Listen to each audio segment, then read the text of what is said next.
I straight up still remember the day me and my brother saw the first Avengers movie and seeing that post-credits scene with Thanos when he was looking ugly. Remember that? Remember how ugly that dude was looking?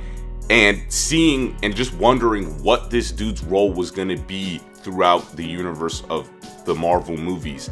Fast forward to April 26th when Infinity War came out, and I was thinking about all the movies Marvel has come out with and how all of them in some way connects with this film in a way that's easy to understand for 10 years. Which brings me to this question: why can't Kingdom Hearts do something like that? Yo, what's good? You already know it's your boy Kenwall, and today we are going to be taking a look at the Kingdom Hearts universe and seeing what the hell happened to that whole story. Gosh, are these the Heartless guys? Let's go get them! Go see! What is this even about? The first Kingdom Hearts game came out September 17, 2002 for the PlayStation 2 in North America. The series centers on the main character Sora and his journey and experiences with various Disney, Final Fantasy, and Pixar characters, while stopping the various incarnations of the primary antagonist, Xehanort, throughout the series. By the way, this is the most basic premise of the story. We haven't even touched the surface yet. Kingdom Hearts 1 was a success. The gameplay felt very good. People liked the story because the story felt natural. You knew what they were trying to achieve with the plot, and for the most part they did. Disney characters actually fit in and acted accordingly, and there was good dialogue. Alright, here's where the ride is about to get bumpy. It's about to get crazy. People might not be able to hang on, so just try to bear with me because this is about to get crazy. This is the plot of Kingdom Hearts 2. So 3 years later, the next game comes out, which is Kingdom Hearts 2. Kingdom Hearts 2 starts off with you playing as Roxas, which is a physical representation of Sora's soul, because Sora killed himself and split his soul in half at the end of the first game. So now you are in a simulation of a real town playing as Roxas, built by some scientists to bring back Sora. Fast forward, they bring back Sora in the second game, obviously, and now there's a group of people, of 13 people without any souls, called Organization 13, that is trying to open the door to the world called Kingdom Hearts. So here's the problem. Kingdom Hearts 2 follows along the first and second game. But wait, I thought Kingdom Hearts 2 was the second game. No, it's actually Chain of Memories that came out for the Game Boy Advance. This is the problem.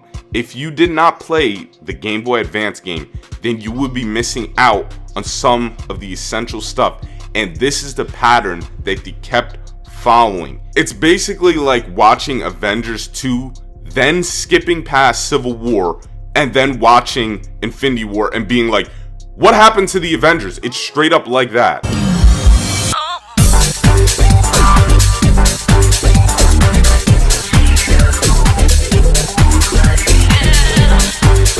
So who's the boss man here? The man who created Kingdom Hearts is Tetsuya Nomura. He started off creating small characters for the Final Fantasy games. Then he created 2 villains, I think. But when I was doing my research on this guy, people said that one of the reasons why the plot was so bad was because characters from other games wouldn't act like themselves. Remember what I said about Kingdom Hearts 1? This is the same guy who was the director of that Final Fantasy movie. I think it was called Advent Children. And that movie, just like me and a lot of other people, we did not like that. I didn't like that movie. That movie was, I thought it was trash. So what I'm saying is, maybe a character designer shouldn't be in charge of the story. And I get it, it's not him. I honestly, it's actually the whole team, but he is the lead. He is basically the creative director for the story. And I just think he's not doing a good job. I know it sounds like I'm being hard because there are people that have come from being something way different, like having a different position and then climbing up to a position like that. But his resume speaks for itself. Come on. do you guys do any type of planning, organizing this story out? Because your execution is hot trash. God damn. If you're going to rate this game's story like any other normal thing, meaning that one of the criteria is easy to follow along with, then the story is like a 3, bruh. No funny. But watching videos on it, then you got something. The story is like a 6 out of 10 in my opinion. Could be different for other people. The game's story, for some reason, does not follow along with the release date of the games chronologically. So the game's story is supposed to be Birth by Sleep first, Kingdom Hearts 1, Chain of Memories, Kingdom Hearts 358 Days or some bromance with Roxas and Axel, some dumb shit. Then Kingdom Hearts 2, then Dream Drop Distance. It wasn't even remotely close to releasing like this. It was like Square Enix kept forgetting stuff last minute, because as soon as you round the corner, bam, there's another Kingdom Hearts game that explains something very vital to the story and then leaves you off with a post-credit scene that sets up the third game, because they don't want people to complain about the remixes being a waste of money, which I think they are. They also made the story for these games way too demanding, meaning that there's no wiggle room for you to miss one of these games. Going back to the Marvel Cinematic Universe, let's say you didn't see Spider-Man Homecoming. The way they set it up is that you don't need to see that movie to follow along with Infinity War, because not everyone has the time and money. Marvel clearly planned this perfectly, damn near perfectly, and executed it the best way they could.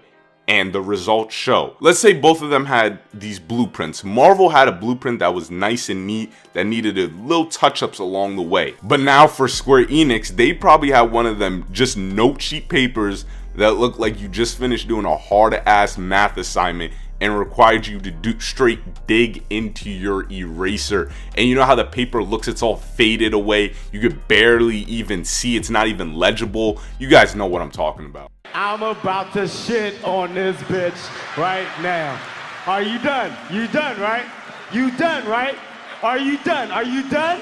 Okay. I just don't get why it's situated like this. For one, release the games all on the same console. Square Enix, now everyone has bread to be buying a PSP Vita, a Game Boy Advance back in the day, and a 3DS. Who the hell wants a 3DS? Another thing, you have way too many spin-off games. Reduce it to like 2 in between. That just causes us to digest even more of this confusing story.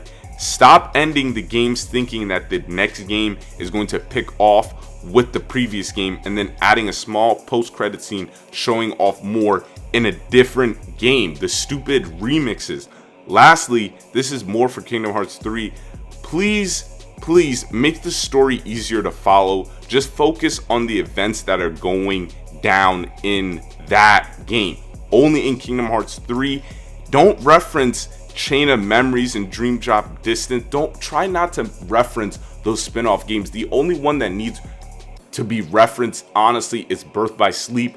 But if you're gonna reference any other games, stick it to the trilogy, please. I barely remember those other games because I didn't even play them. What the hell is, to this day, what is Dream Drop Distance? What is that game? Alright guys, so first, be honest with me. Don't be that guy, don't be that dude who thinks he knows everything. Tell me if you could actually understand the story of Kingdom Hearts without watching any videos on it, and tell me if you're going to pick up the third game.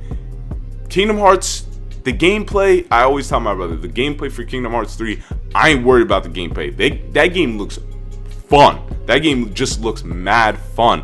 But that story, because we recently bought Birth by Sleep and we've been playing that, and that it's just way too hard to follow, and that's the reason why I want to do this video. It's just the Kingdom Hearts story, there's just a lot of just nonsense and just bullshit going on. Like, what, there's just a lot of unnecessary things that Square Enix thought they could do and thought they can get away with when it just doesn't work, at least for American audiences. I don't know if it's just me, but tell me what you guys think. Hope you guys like this video. Like, comment, and subscribe to my Facebook, Instagram, YouTube. YouTube's Ken Wall, Facebook's Ken Wall, and then Instagram's _Ken Wall. Have a good one, guys. I'm out. Peace.